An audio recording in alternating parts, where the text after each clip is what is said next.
नमस्कार, सुप्रभातम, बुनम दिन, गुटेन ताग, कैलिमेरा और सुबह बखैर। आज हम एक बार फिर से आपके सामने अपने यूनिवर्सल सोफिया वाले चैनल के एक प्रमुख हिस्से संविधान कथा की अगली किस्त के साथ हाजिर हैं। जैसा कि हम बीच-बीच में बताते रहते हैं, ज्ञान तारा प्रेस 2 चैनल चला रहा है, एक यूनिवर्सल सोफिया और दूसरा लॉजिकल इंडियन। यूनिवर्सल सोफिया में हम संविधान कथा की बात करते हैं, सुकरात कथा की बात करते हैं और विज्ञान तथा फिलॉसफी की बात करते हैं। और लॉजिकल इंडियन वाले चैनल में हम तर्क वितर्क कुतर्क, लॉजिक के इतिहास, शब्दों के जन्म और उनके इतिहास और लॉजिक के परिचय की भी बात करते हैं। तो आज की जो संविधान कथा है वो काफ़ी महत्वपूर्ण है हमारे लिए। इन दिनों हम अपने प्रस्ताव को, अपने संकल्प को, अपनी प्रतिज्ञा को संविधान सभा के सामने रखने के बाद पंडित जवाहरलाल नेहरू ने बतौर मेंबर संविधान सभा के जो भाषण दिया था उसके ऊपर चर्चा कर रहे हैं। तो कुछ शुरुआती बातों के साथ साथ उसके बाद पंडित नेहरू तीसरे पैराग्राफ में कहते हैं कि मुझे ये देख के बहुत दुख हो रहा है कि यहाँ पर कुछ सीट वैकेंट है। कुछ लोग ऐसे हैं जो आज गैर हाजिर हैं।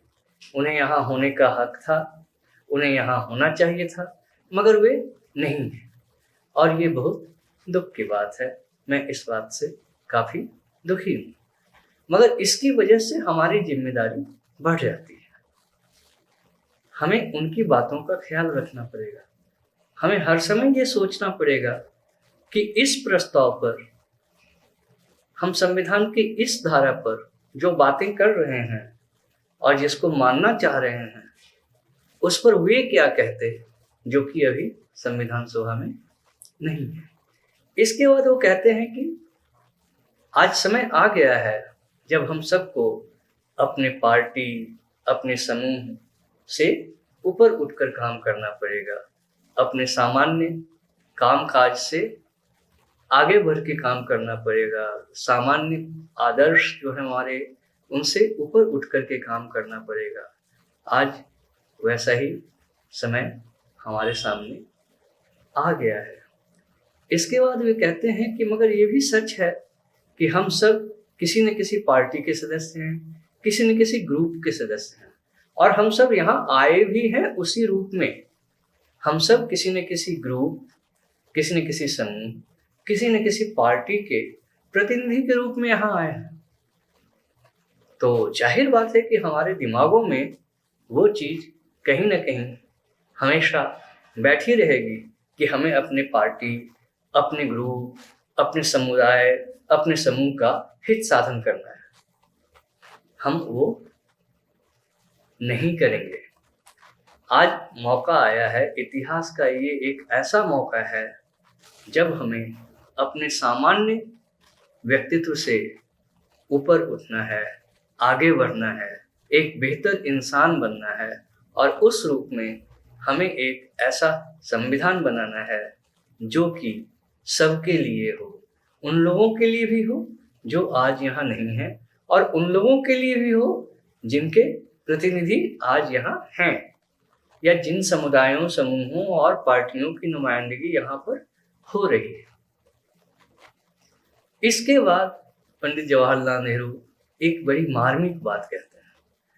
वो कहते हैं कि बाकी जो लोग गैर हाजिर हैं वो तो हैं ही, एक और शख्स गैर हाजिर है यहाँ और वो शख्स ऐसा है जो हमारा राष्ट्रपिता है और वो शख्स ऐसा है जो इस संविधान सभा के निर्माण के हर दौर में एक प्रकाश स्तंभ की तरह रहा है। संविधान सभा के गठन में लगातार काम करता रहा है, उसे दिशा देता रहा है, उसे रास्ता बताता रहा है। आज वो शख्स भी हमारे बीच यहाँ पर इस संविधान सभा में नहीं है। वे आज की तारीख में इस देश के एक दूर दराज के कोने में जाकर अपना काम कर रहे हैं, अपना दायित्व निभा रहे हैं वे इस संविधान सभा में नहीं है, और इसलिए हमें उनकी इच्छाओं का, उनके मंतव्यों का भी ध्यान रखना पड़ेगा और ध्यान रखना चाहिए। यहाँ पर एक बड़ी अजीब बात यह है कि पंडित जवाहरलाल नेहरू इशारा तो करते हैं कि वो किनकी बात कर रहे हैं, फादर ऑफ नेशन कह रहे हैं, ये भी कह रहे हैं कि वे इस संविधान सभा के गठन के हर एक दौर में, हर एक मोड़ पर लगातार सक्रिय रहे हैं। वो इस संविधान सभा के एक तरह से निर्माता है। उनके कहने का मतलब शायद ये था कि ये मुख्य रूप से गांधी जी की कोशिशों का ही नतीजा था कि देश अब जल्दी आजाद होने वाला था, और आजाद देश की संविधान सभा तो तभी बनेगी जब देश आजाद होने वाला होगा या आजाद हो जाएगा। तो इस हिसाब से वे गांधी जी को संविधान का निर्माता, संविधान सभा का निर्माता कह रहे हैं। कहने का मतलब कि अगर संविधान सभा के सदस्यों ने मिलकर के संविधान को बनाया तो गांधी ने संविधान सभा को ही बनाया था। मगर बड़ी अजीब बात यह है कि वो महात्मा गांधी का, मोहनदास करमचंद गांधी का नाम नहीं लेते हैं। उन्हें फादर ऑफ नेशन कहते हैं, आदर के साथ उनका जिक्र करते हैं, मगर नाम नहीं लेते हैं। ये इस बात को दिखाता है कि पंडित जवाहरलाल नेहरू उस भारतीय परंपरा को कितना मानते थे जिसके तहत अक्सर ये कहा जाता है कि हम अपने गुरुजनों का, हम अपने से बड़े लोगों का नाम लेकर नहीं बुलाते हैं, उसको हम आदर के साथ उस रूप में बुलाते हैं जिस रूप में वो इंसान हमारे पास है। जैसे अगर हम किसी को अपना गुरु मानते हैं तो हम उनका नाम लेके उनको नहीं बुलाएंगे या उनके बारे में बात नहीं करेंगे। अगर हमारे गुरु का नाम रामदास है तो हम ये नहीं कहेंगे कि रामदास ने ये बात कही है, हम ये कहेंगे कि मेरे गुरु ने ये बात कही है। उसी तरह से हमारे पिता, हमारे दादा, हम कभी ये नहीं नाम नहीं लेते उनका कि अगर हमारे दादा का नाम शिवलाल महतो है तो हम ये नहीं कहते कभी कि शिवलाल महतो ऐसा कहते थे। हम ये कहते हैं कि हमारे दादा ऐसा कहते थे। ठीक उसी तरह से पंडित जवाहरलाल नेहरू महात्मा गांधी को फादर ऑफ नेशन कह करके याद कर रहे हैं और कह रहे हैं कि वो यहाँ नहीं है। इस बात का हमें बहुत दुख है। यह था आज के 2 पैराग्राफ का निचोड़, सार संक्षेप। अगली दफे हम और आगे बढ़ेंगे। तो इसी के साथ हम आज की इस किस्त को समाप्त करते हैं।